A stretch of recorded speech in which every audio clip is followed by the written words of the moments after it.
This is Marco Reus. This is Shinji Kagawa. This is Nuri Shahin. Hello, this is Jadon Sancho.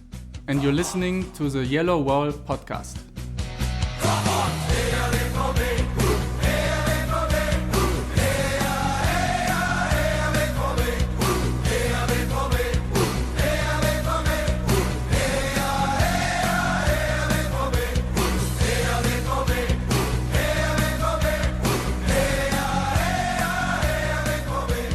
Hello and welcome to episode 522 of the Yellow Wall Pod. I'm your host Stefan Butzko, and today we will talk about two games against Leverkusen with differing outcomes. We will preview Sunday's game against Hoffenheim and take a look at Dortmund's next Champions League opponent, which are Bodo Glimt. For all that and more, I'm joined by Matthias Zug. Hello Matthias, how are you doing?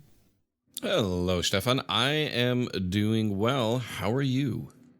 I'm a little bit under the weather. Right after Thanksgiving, I got a horrible man flu. I'm usually not out sick very often, but this time they got me. So I'm still recovering, also recovering from the cup exit, which of course was painful.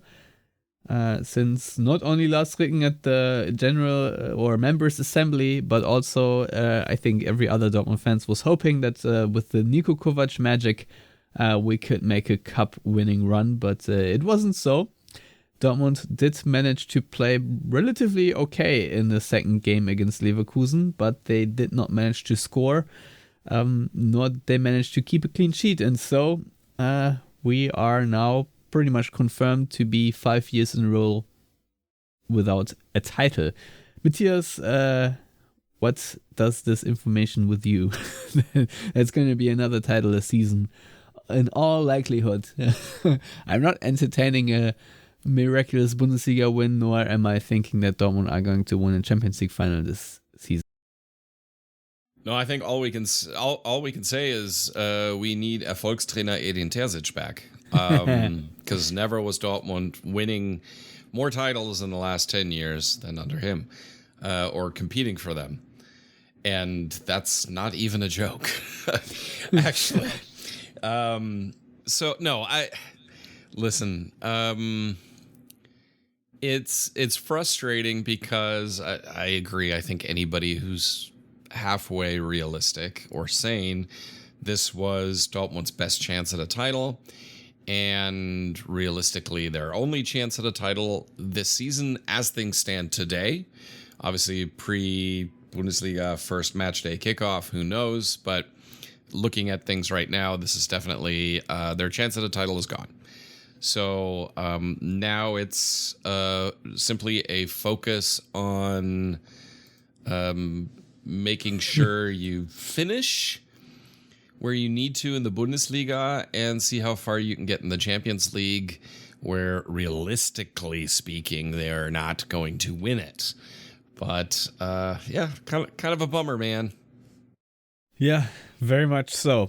I know I'm skipping ahead a little bit. Like, there's a whole win against Leverkusen that there's to be discussed, but I mean, the recency bias always makes an impression. So, did you, first of all, we didn't really talk about it, but did you actually get the chance to watch the game in full again, or both games in full, before I ask any intricate questions? Or, I mean, I did. Memory's a little rusty because there have, between the Thanksgiving and the Dortmund matches and football and life, I'm like, wait a minute, how many touchdowns did Dortmund score? What's their red zone defense? No, it's, so recency bias being what it is, and I'm still recovering from the Thursday night football game as well. So it was an awesome midweek of sports for me. Win. It's funny, because before this morning, I was like, let me at least look at the extended highlights again, just to jog things a little bit. And man, talk about two totally different games against Leverkusen. And from both teams, because Dortmund were overall in the DFB Pokal match the better side. They certainly created more scoring opportunities. You can debate whether, I mean, Leverkusen had a few pretty good ones, including, obviously this thing called a goal. But overall, Dortmund were the better side. They had more of possession, passing, more shots. Not necessarily more shots on target. But Stefan, I do have this certain statistic that I like to look at. I was walking the dog because you were a little late, and I was already thinking, do I even have to look the stat up? Or are you going to mention it yourself? And I know exactly what you're looking at. So just so you know, Bayer Leverkusen completed 100% of their crosses, which was a total of 1. Dortmund my statistic is 2. Okay, 2, fine.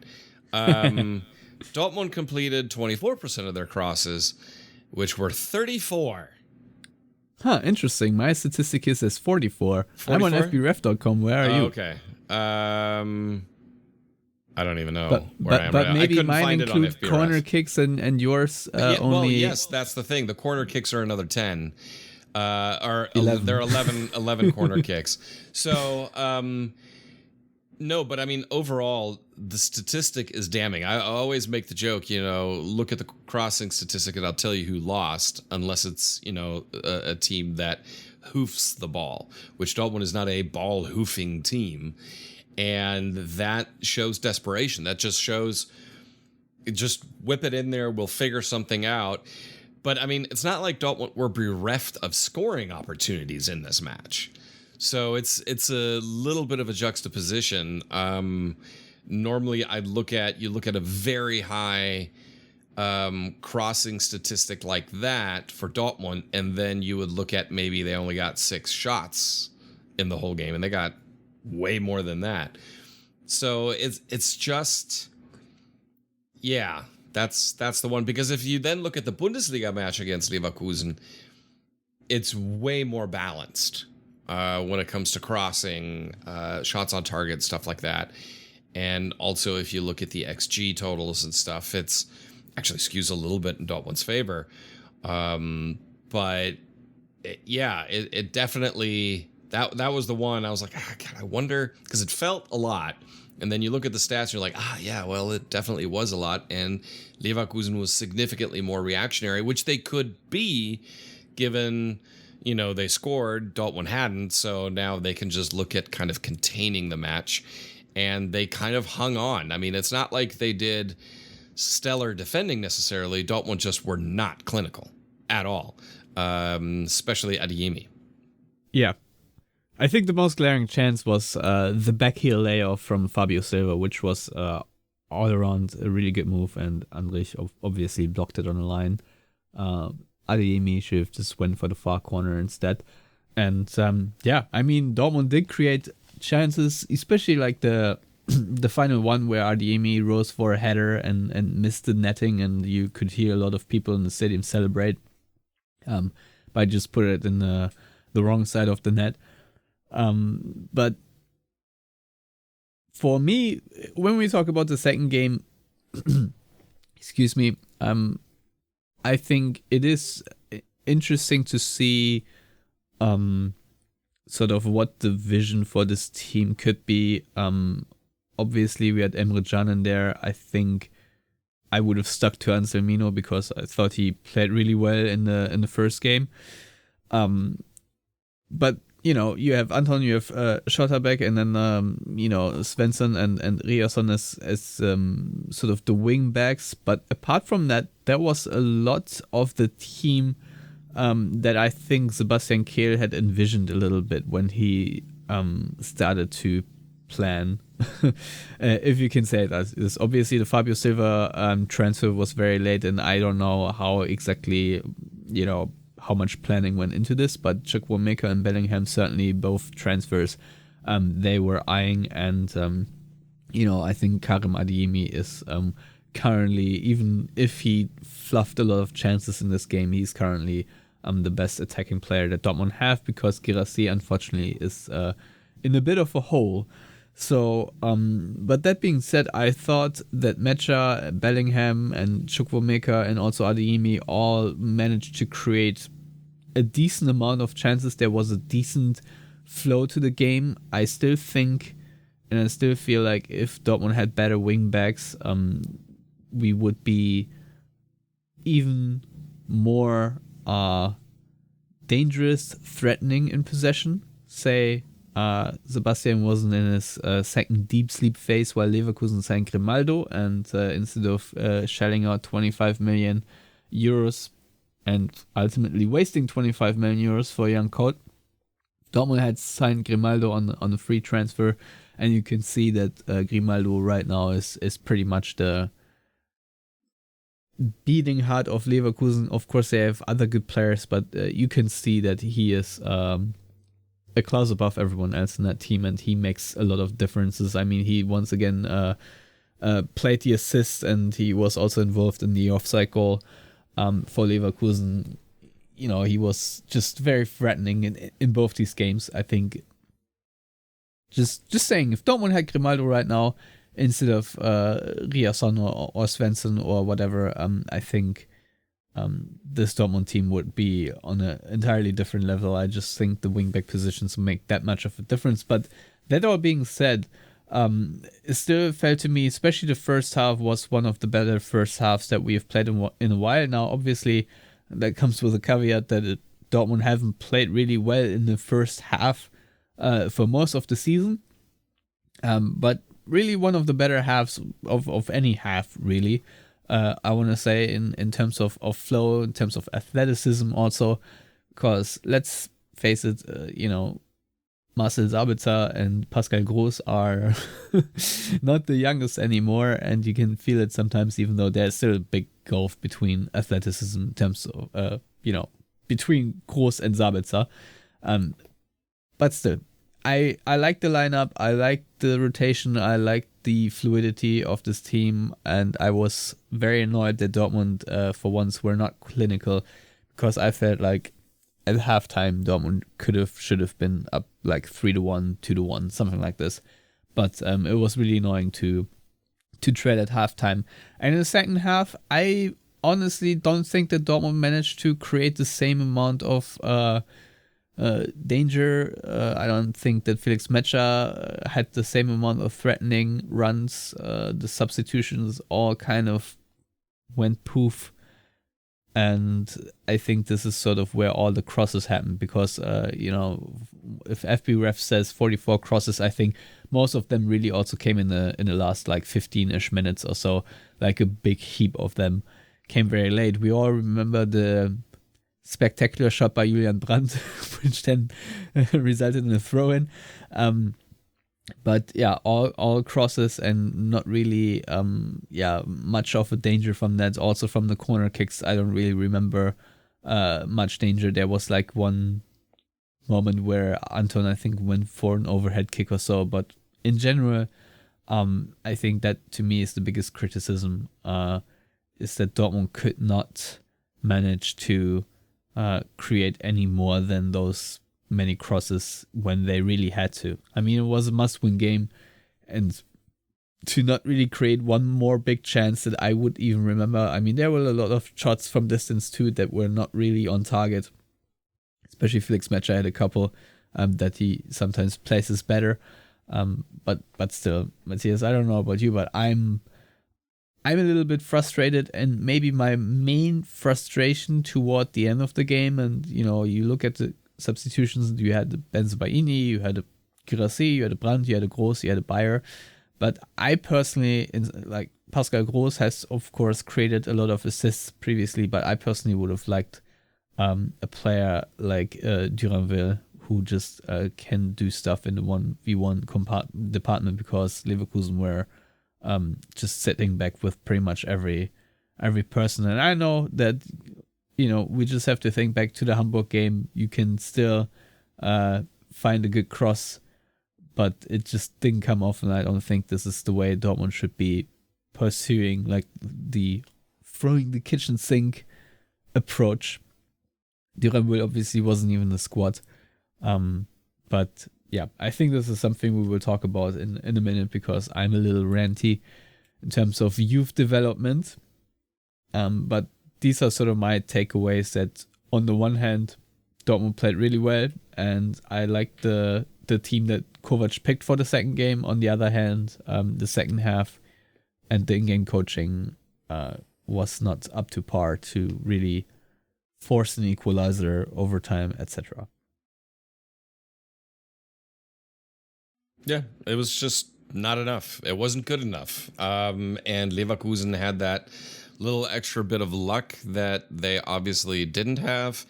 And that's in the previous match, and that's just the difference in the game. And when you have teams that are pretty tight, that are pretty close overall, those are the little things that make the difference. Do you think it was a mistake by Nico Schlotterbeck to press Mark Flecken? Because that's obviously the situation that caused Dortmund to move around and then press high, and Leverkusen exploited that with ultimately scoring. I mean, we have to say that when Ibrahim Matza scored that goal, Dortmund actually sort of took care of it, but the ball just landed, bounced weird, if you will, and neither Can nor Anton nor I think Maxi Bayer in the end were sort of quick enough to get to that ball to just like sort of stab it away, and Matza pounced, and unfortunate goal almost, because even with all the advantages created by Leverkusen through that chain reaction that Dortmund started with Schlotterbeck really pressing up high, I thought they could still clear that situation. But what was your impression? Is this one bit too risky by our de facto captain, even if he's not wearing the armband? I don't know about that. I like a little bit of taking risks, especially if you're looking at a cup match where it's like, what's the point in being conservative and then losing? Now, granted, this kind of played the other way in this situation. However, Dortmund had enough opportunities to score and win. So I'm not going to say, oh no, how dare he do that? That cost us the match. That's not what cost us the match. The lack of ability to put away plenty of chances is what cost Dortmund the match. And so, no, I'm totally fine with that approach. A little more aggression, I think, goes a long way in disrupting the flow of a team like Leverkusen, that if you give them too much time, you play into their hands. So I'm totally fine with that. Yeah. That being said, in the previous game, Dortmund obviously did win, and guess what? They scored both on crosses. We had a set piece that Tapsoba gave away rather needlessly, and was sort of a half-wheel cross, and Dortmund, of course, came away with the goal. Anselmino scoring his first, I don't know if it was his first professional goal, but certainly first goal for Dortmund. And then, of course, Karim Adeyemi of that really nice cross from Fabio Silva. I thought the substitutions in the first game, in the league game, were a little bit more on point. I know Duranville was available and was not brought on, but I thought that Fabio Silva especially just created a lot of more havoc than Guirassy did, and that was sort of a nice refreshing change of pace. Meanwhile, on the other, when we saw the other way around, I don't think that Guirassy really added much to Dortmund's overall structure when he came back. And so I think overall it was the right decision for Kovac to start Fabio Silva in the second game. I'll be honest. So yeah, I don't know if you really want to talk about then Dortmund nearly giving the game away after being 2-0 up, or not. Definitely once again need to criticize Schlotterbeck for, I don't know if it's a defensive lapse, but I'm pretty sure he can do better than he did. I've criticized him a couple of times for his defending on the last show. But yeah, still hope he extends his contract.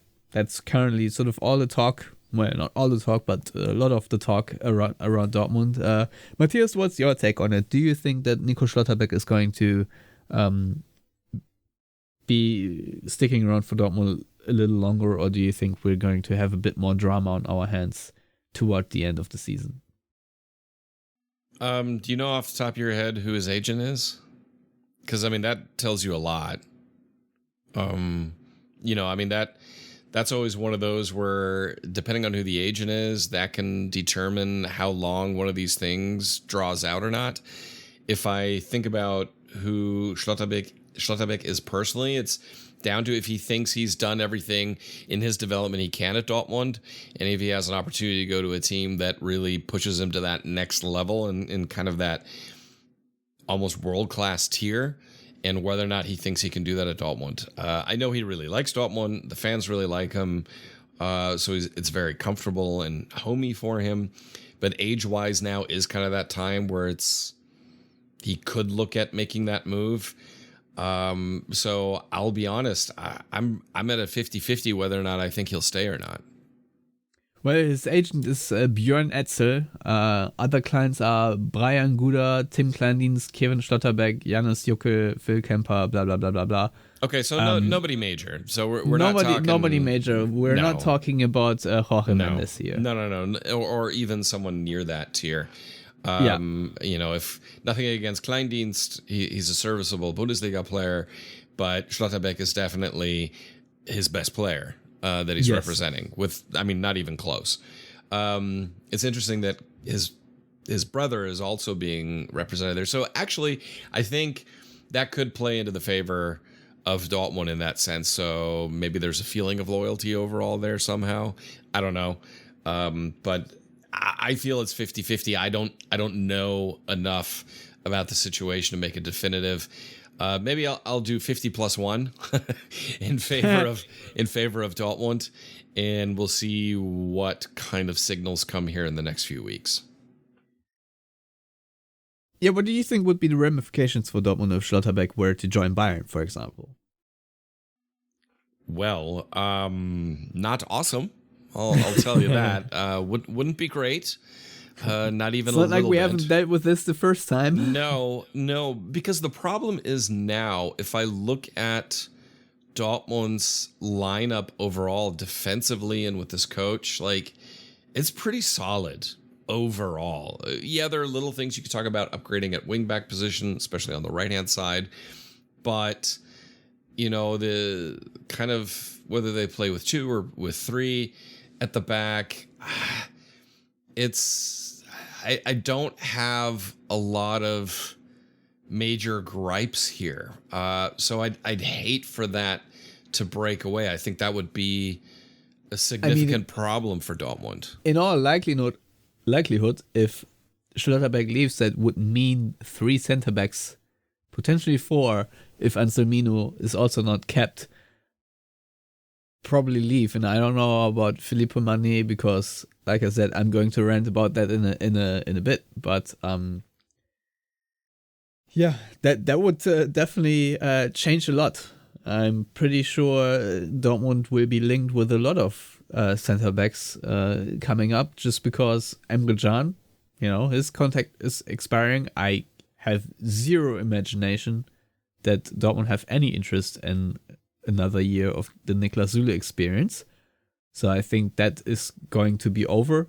I mean, this club can of course surprise me, but I can see that they extend Emre Can's contract to, let's say, different conditions, but I can as likely see that they're just going to make a rough cut and say, well, we just want to get new center backs. I don't know how you see it. I mean, Rami Benzabini is obviously going to be here, and the way we're playing right now is pretty conducive to him to be a center back. But yeah, let's say my bros are furrowed. I'm a little concerned about Nico Schlotterbeck leaving. Sure. At the same time, I really lack the imagination how Dortmund are going to draw adequate replacement out of their hats, especially if they're also unwilling to really develop talent. it has us, I think, a little bit on edge. I don't know. I mean, here's the thing. I mean, with Anton and Schlotterbeck now, you've got two really good central defenders. You really do. You have two very good central defenders. And it's been a while since we can say that confidently. And without somehow patchworking it. Emre Can, I think he would stay if there's a massive wage restructure. There's no way they would give him more money, or I don't even think they should give him the same money. I think there should definitely absolutely be not. He's eating up way too much. Yeah, he's eating up way too much salary. And if there's not a willingness to massively restructure, and I'm talking like 20-30% down at a minimum, then no, you got to move him on. I think with Niklas Süle, it's kind of the same way. His wages are far too high versus the productivity you've gotten out of him. Overall, also with injuries and all that kind of stuff, I think it's just time to move on from that. So Dortmund are going to be in the market for a central defender regardless after this season. You don't need to compound that by going, oh yeah, we need to replace our best central defender, instead of saying we need to add to the lineup we have. And that's the huge difference, with Bayern. I do think Bayern need an upgrade in their defense, but not at the expense of Dortmund yet again. That would be actually really cool. And I mean, Bayern is one thing. Obviously, the Premier League is the other option for Schlotterbeck, where I think personally he would do incredibly well in the Premier League. I think he fits, like, you look at a prototypical central defender to play and flourish in the Premier League, Schlotterbeck really fits in well there. So that's really bad for Dortmund. There are a lot of options for Schlotterbeck, and that's why I'm going to stick with 50+1 for him to stay. And that's about as far as, at this point, I have confidence in it. Yeah, I mean, you talk about the Premier League. I can also really see him play for Barcelona because of his ball playing skills. Flick there, yeah, for sure. I think he fits in what Flick likes. Flick also likes risk, high risk, high reward, and Schlotterbeck definitely fits into that mold at times. And what Dortmund really have to do is, if they drop Süle, which they should, massively restructure Can's deal, you just got to take that money and just throw it at Schlotterbeck. At least a big outsized proportion of it. Because we know Dortmund are financially sound. So why not pay that player who is 100% worth it? Like, this isn't an experiment player where you're hoping. It's like, no, you are investing in a guy financially. But for Schlotterbeck, it may go past finance at this point.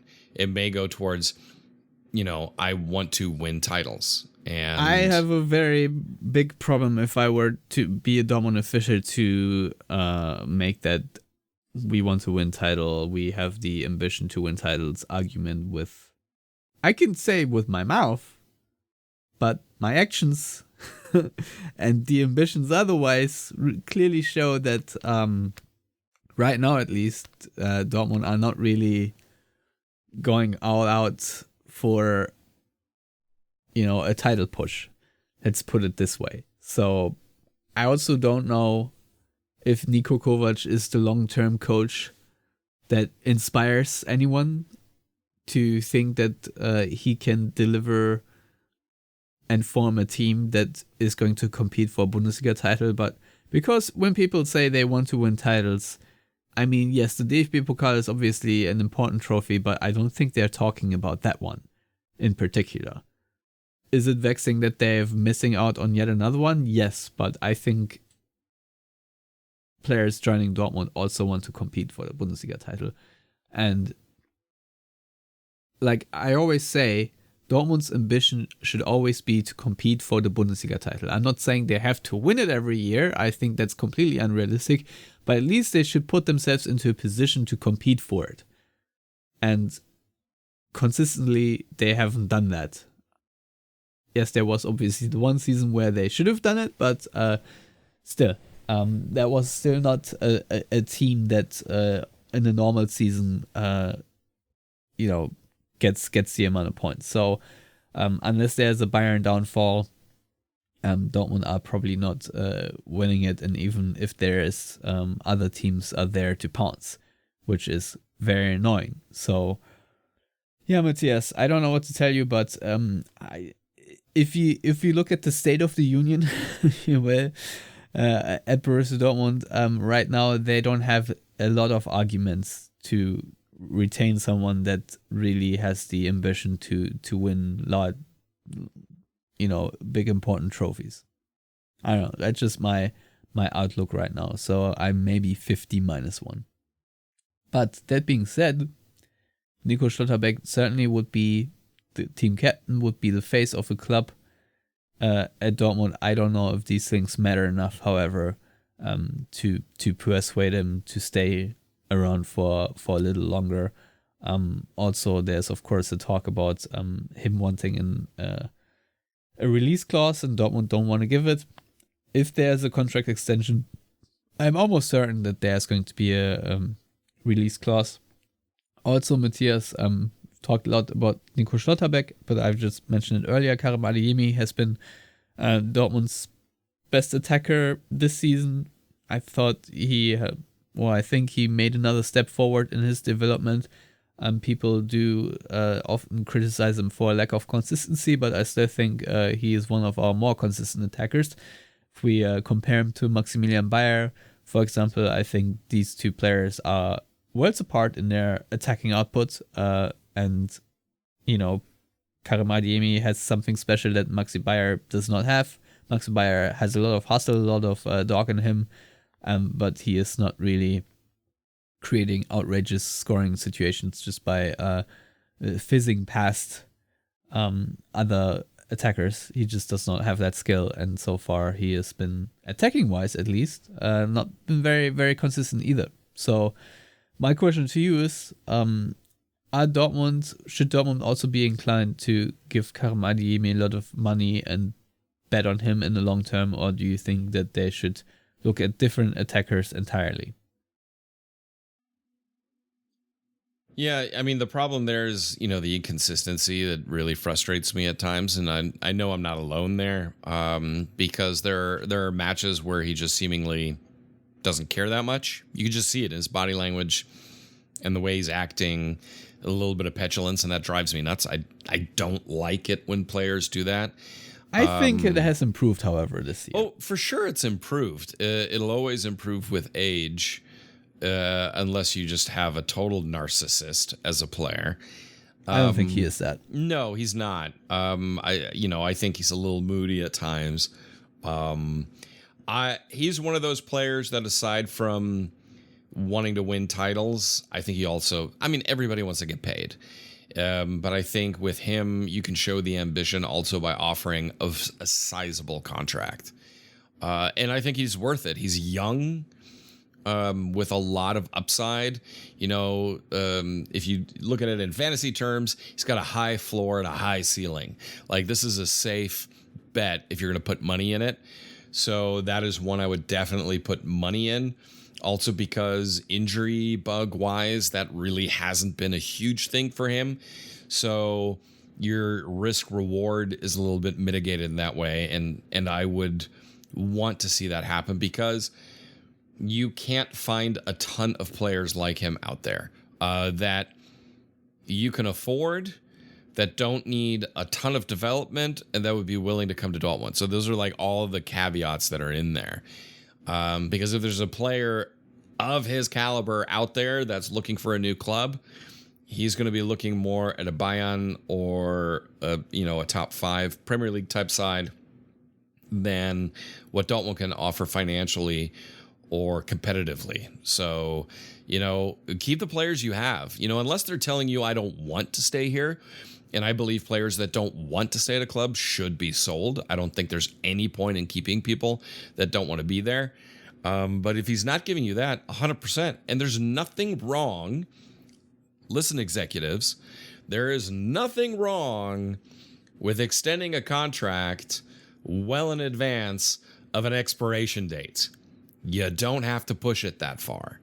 Now, granted, agents and players sometimes are like, we got time. But you may as well make first offers. There's no reason not to. Now, maybe they do that. I don't know. It comes down to personality of player and their representatives and how happy they are somewhere as to how early they want to get an extension taken care of. But I would definitely keep Karim Adeyemi. There are other players in the past where I'm like, who are, similar in terms of where they play on the pitch, where I was like, Gittins, probably the best example. Mine is another one, but Gittins I'd put more in the Adeyemi camp also because of age and so on, where he just wanted to go. He wanted to go to England. He didn't want to stay at Dortmund anymore, and his performances dropped off accordingly. And it was like, all right, you're done. Let's go. Let's move. And I also want to throw in there again, when it comes to who would one replace Adeyemi with, if for some reason he goes, please don't, not Jadon Sancho. Like, I think that, can we just finally close that door completely? Because I'm not interested, and we just need to move on.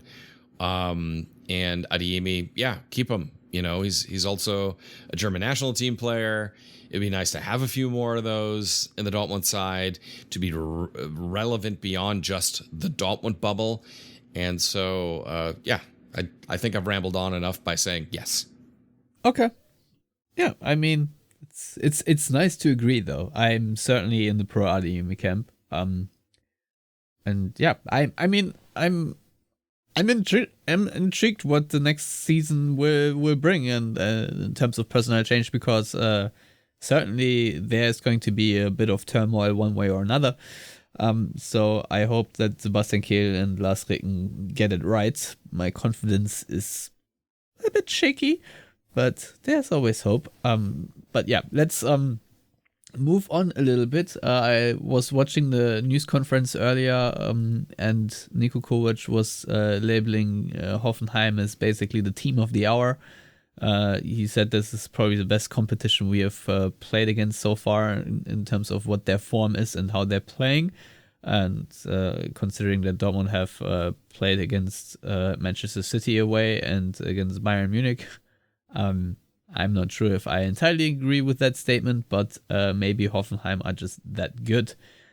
Dortmund in the Bundesliga table are obviously only 2 points ahead of Hoffenheim. So should Hoffenheim win at the Westfalenstadion, they would leapfrog Dortmund, and that would cause a lot of stomach pain for me personally.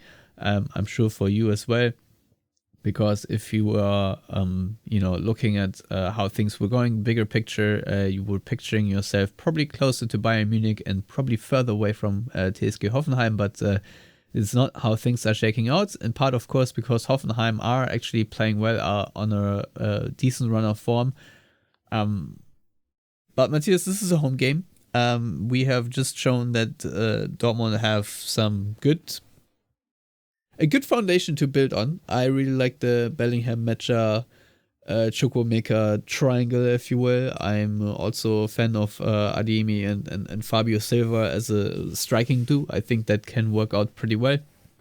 Like I said, our fullbacks are a bit of concern, and Dortmund against Hoffenheim is never an ordinary game, because there is, of course, the underlying stream of Dortmund fans do not want that Hoffenheim exists as a Bundesliga club, and Hoffenheim do want to exist as a Bundesliga club. Annoyingly, Dortmund did have the chance in 2013 to send them down, but did not take it, and so we will always have these chaotic games and storylines coming out of it. I think the latest one that's really notable is, of course, the somewhat controversial goal where Baumann was or wasn't fouled, and Dortmund still managed to take a very late win against them, which helped, of course, Dortmund qualify for the Champions League.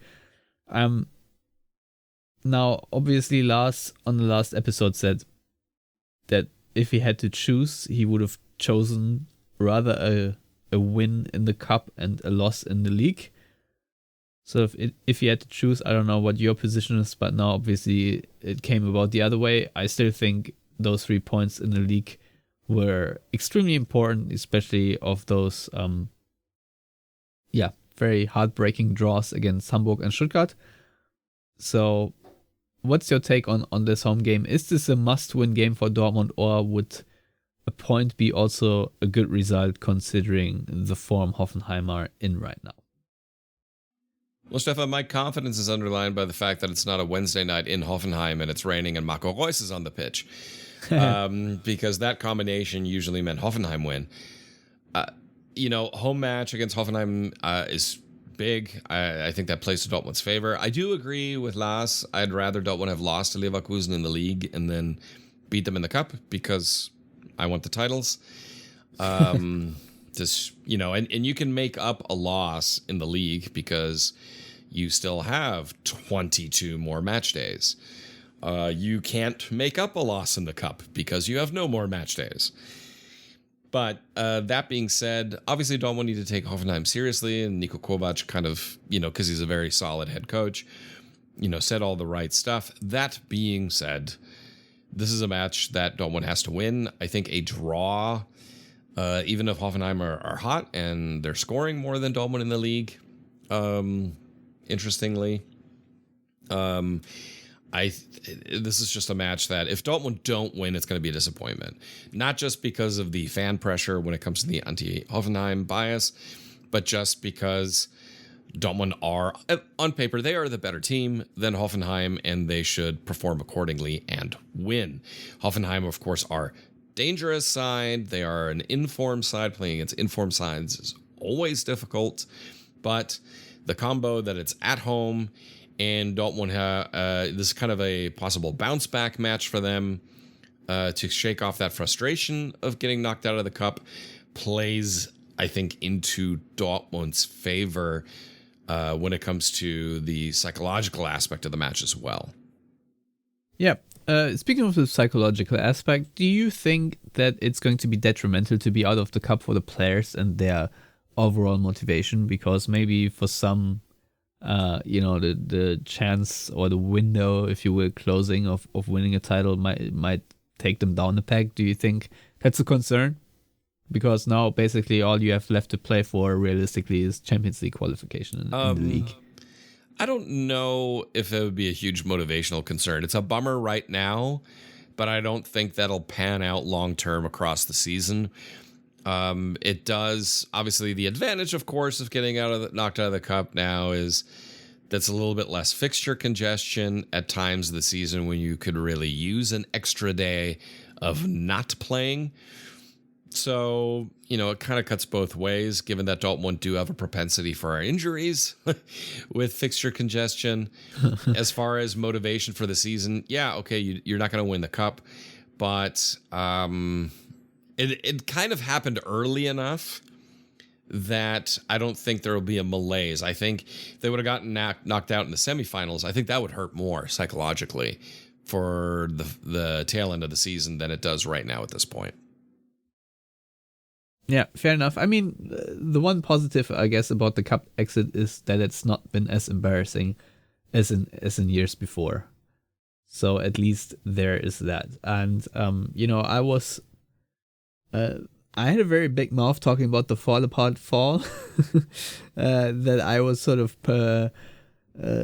previewing, but so far it has not happened. In fact, Niko Kovac said today that with Niklas Süle returning to team training, that literally everyone is healthy and ready to play, and that of course gives him a wide range of options, and of course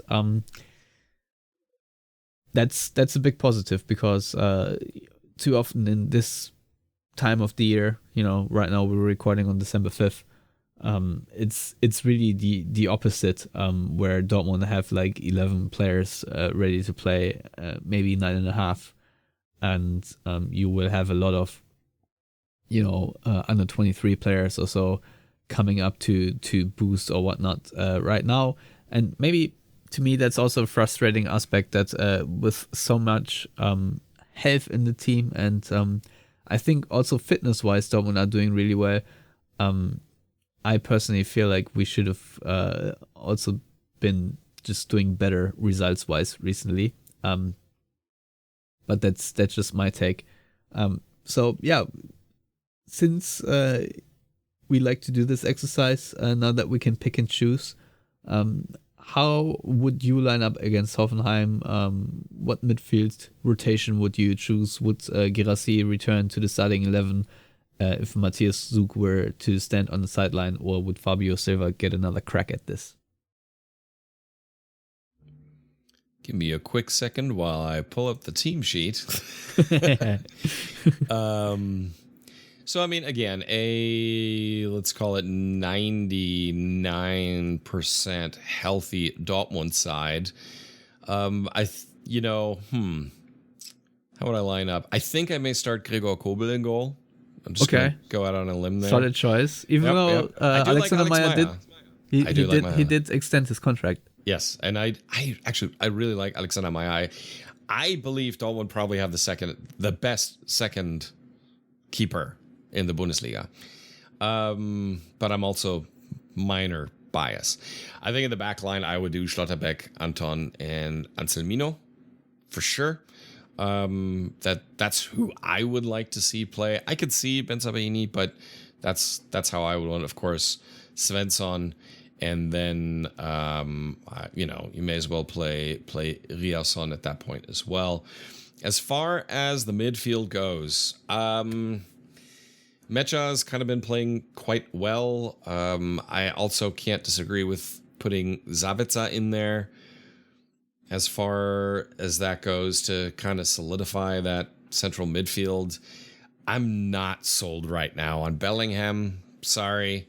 Just, I have a few of my issues there. Of course, Adeyemi up top. You kind of got to play Guirassy. I mean, I feel like you can't put him on the bench in this match. 100% you play Adeyemi. I would certainly play Guirassy. But I've been positively impressed and surprised by Fabio Silva. I think he does really well, and he's got a pretty good understanding with Adeyemi. But I would certainly throw in Guirassy together with Adeyemi in that lineup. Yeah, fuck it then. Play them both. Play Guirassy and Fabio Silva up front, and then your wingbacks. Svensson can use a break anyway. Fullbacks, wingbacks, whatever you want to call it. Schienenspieler. Just play Maxi Bayer and Karim Adeyemi there. Problem solved. All-out attack. Yeah. All-out attack. All-out attack, of course. And then you're going to have... then you'd probably put in Benzabaini at that left central defender, because somebody's going to actually have to play fullback eventually. Which means then Schlotterbeck will be all alone in the middle, because Anton's going to be pulled so far out of position on the right-hand side that it's going to be Schlotterbeck against Hoffenheim. And then it'll get so overrun that Emre Can's going to be thrown in, and then the red card's played in, and So, no, but honestly, all joking aside, that's not the craziest idea, Stefan. I mean, I don't know if I would hard launch it against Hoffenheim, but we did sort of soft launch it before, because Adeyemi certainly did play that position already this season, and Maximilian Bayer did so as well. And interestingly, today, Niko Kovac said that this is also a position that he sees Maxi Bayer on. He did that against Augsburg, and I'm pretty sure also against Stuttgart. Now, while I wasn't the most impressed, it is certainly, in terms of the profile of a player that Maximilian Bayer is, I think he has the wingback position in him. Obviously, he needs to learn a few tricks when he goes the deeper back he goes, but nevertheless, I can see that transformation. It wouldn't be the first time someone that's more attacking usually gets turned into a fullback. I mean, Lukas Piszczek is probably the most important example of our club history in that regard. So I can see it happen again. I see it. I agree with you. I wouldn't necessarily do this against Hoffenheim. I think And probably more on the right side because he does not have a left Correct. foot. While I Correct. enjoy him cutting inside. So that's certainly something he has. But I think you need a left-footed player on that position. I think that's the right approach to seriously consider against sides you're worried about breaking down. You know, those sides that are just going to park the bus. We're not worried about massive counterattacks, and where you just need more attacking impetus than defensive solidity. With Hoffenheim, that's not the approach necessary. But maybe Bodo Glimt are the opponent to try this. Maybe, yeah, especially because Dortmund can risk a little bit there. But Bodo Glimt aren't also known to super park the bus all the time. And they have scored goals against teams that are quote unquote better, even though that can be debated. But Hoffenheim, yes, I'm saying that as a Spurs fan. But Hoffenheim might be a little bit too risque, and I don't think Kovac is quite that way. No, I'm pretty sure it's going to be Riasson and Svensson as the wingbacks again. But I'm just spitballing here a little bit.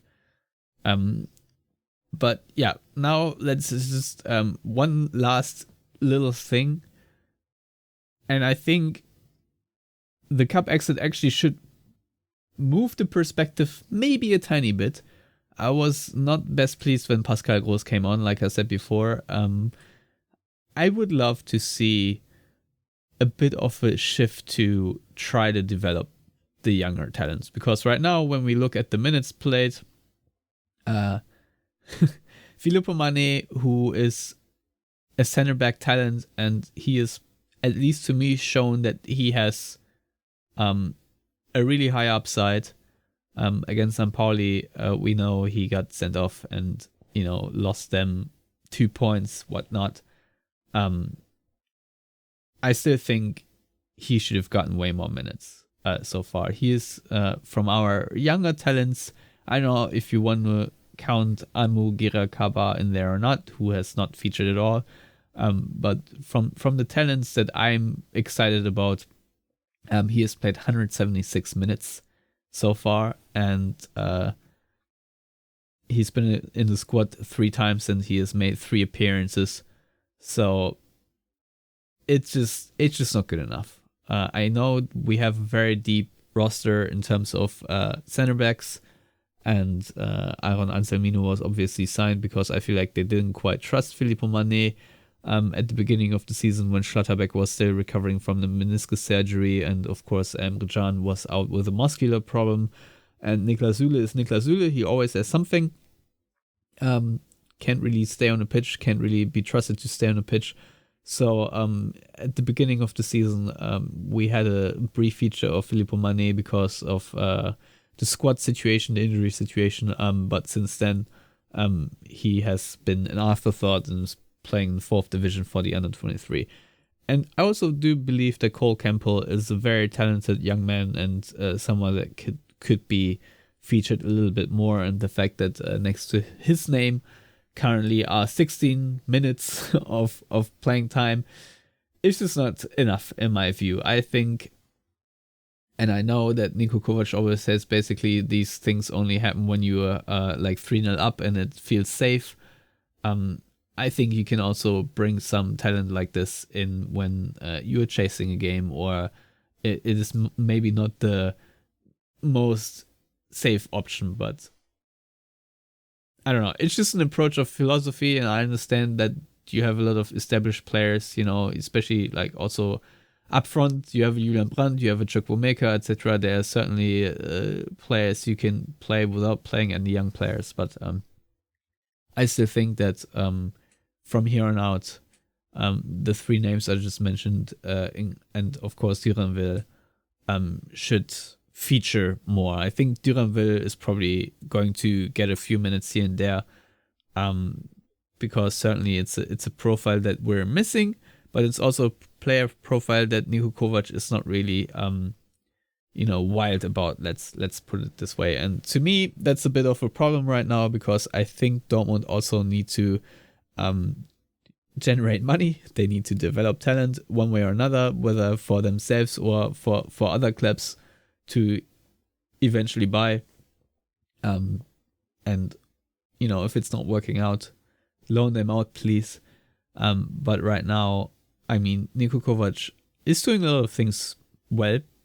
I'm not denying that, but I just still feel like at Borussia Dortmund there should be a more emphasis on younger players and the jump from the youth system to club football. I think Cole Campbell certainly has a couple of moves in him that could benefit us on the football field, and I don't want Dortmund to lose the reputation, let's say, that they can develop young talent, because right now under Niko Kovac I feel like there's a bit of a danger of that happening, and I just don't want that to happen. That's all I wanted to say. I know you can have a different approach and whatnot, but I just wish, maybe 20 minutes here and there, just hand out some experience to younger players. I don't need 34-year-old Pascal Gross, who's probably going to retire at the end of the season in garbage time. That's all I'm saying. I do not disagree. All right. Then I don't know how much left you have to say about Bodo Glimt themselves, but when we talk about the Champions League, I think Dortmund are in a really good position right now. They're in 6th place. Tottenham and Inter are, of course, the games that are still looming. But to me, if Dortmund win those next 2 games against Hoffenheim and Bodo Glimt, I'm not saying all is going to be well, but I think that's going to be a massive step toward a solid season. That's sort of my expectation, but at the same time, I want to see more of how Dortmund played in the first half against Leverkusen. If they can build on that as we sort of conclude the first half of the season, that would be amazing, because usually this is the time of the year where there's no development in our team, where there are so many injuries that basically you're just trying to hang on. I think right now, with the squad being healthy, with the fitness level being where it needs to be, unlike a team that's coached by Nuri Sahin, I think you actually have room for football development, if you will. And I thought that the second game against Leverkusen was a step in the right direction. And I'm just going to say I want to see more of that. There's all my concluding thoughts as my voice disappears. Matthias, do you have any?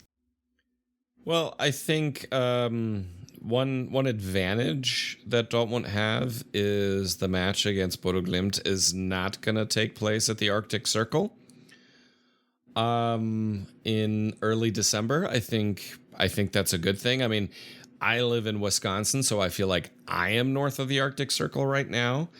But having a home match, not having to travel that far, or not having to travel at all, and coming then off of a home match against Hoffenheim, that's really good for Dortmund. So everything is playing in Dortmund's hands. I think anything less than a convincing victory, anything less than a victory is unacceptable in this match.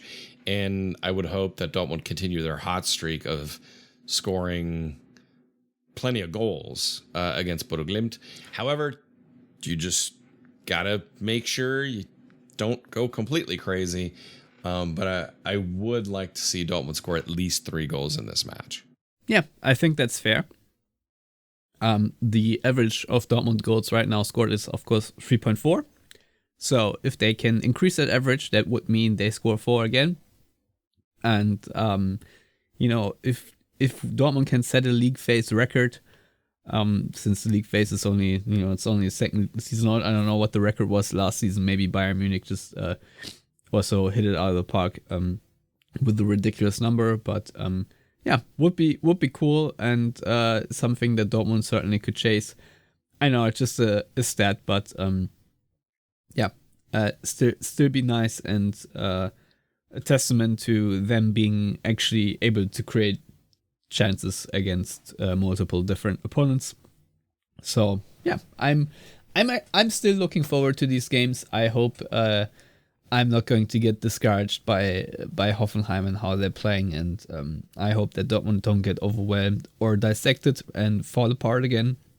I think the Stuttgart game was pretty painful in that regard, because Stuttgart did dominate Dortmund quite well. So I'm hoping to not see that again. I'm not entirely certain that Dortmund will win on Sunday, but I'm hopeful that they get something going, and if they don't, I think we're going to have a discussion about Niko Kovac. That's just sort of my feeling. If Dortmund are outplayed too often by teams that should be inferior, I think we're going to have a coaching discussion at some point. Anyway, Matthias, it was a pleasure. I hope you're around next week again. I'm looking at another Thursday episode, since we will play in the Champions League on Wednesday. And until then, everyone out there, thank you for listening. Until next time, goodbye.